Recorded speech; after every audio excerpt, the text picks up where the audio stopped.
હું નૂતનબેન હેમંતકુમાર પંડ્યા, ગામ અંબાજી, ઉંમર 58 વર્ષ. મને લગભગ 5-6 વર્ષથી બે પગમાં તકલીફ હતી. પરાણે ચાલતી હતી. મેં કેટલી આયુર્વેદિક દવાઓ લીધી, 3-4 ડૉક્ટરની દવા પણ લીધી. અમારા આજુબાજુવાળાએ 2-3 જણાએ ઓપરેશન કરાવી સુપમ હોસ્પિટલમાં, ડૉક્ટર કુલદીપ પટેલ. હું જ્યારે અહીંયા બતાવવા આવી ત્યારે મને ડૉક્ટરનો સ્વભાવ બી સરસ ગમ્યો. ડૉક્ટરે મને પૂરેપૂરી સલાહ આપી કે સિસ્ટર તમે બે પગનું ઓપરેશન કરાવી દો. હું થોડીક ગભરાઈ ગઈ હતી, પણ સરે મને આશ્વાસન આપીને કોન્ફિડન્સમાં લઈને મારા બંને પગનું ઓપરેશન કર્યું.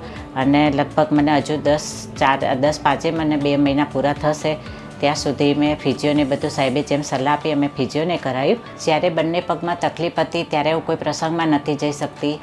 હું મારું પોતાનું ઘરનું વર્ક બી નથી કરી શકતી. પણ જ્યારે મેં 2 પગનું ઓપરેશન કરાવ્યું ત્યારે હું સેલ્ફ ડિપેન્ડ થઈ ગઈ અને પોતાની જાતે બજારમાં બી જાઉં છું, પોતાની જાતે ચાલી બી શકું છું, ઘરનું વર્ક બી કરી શકું છું, રસોઈ બધું કમ્પ્લીટ હું કરી શકું. મને બંને પગનું ઓપરેશન કરાવ્યું, પણ મને હાલ કોઈ પણ જાતની 2 મહિનાના અંદર મને દુખાવો શું કહેવાય એ પણ ખબર નથી. Supam hospital and very good, doctor very good and staff very good. કરાવવું ઓપરેશન તો સુપમ હોસ્પિટલ ડૉક્ટર કુલદીપ પટેલ જોડે.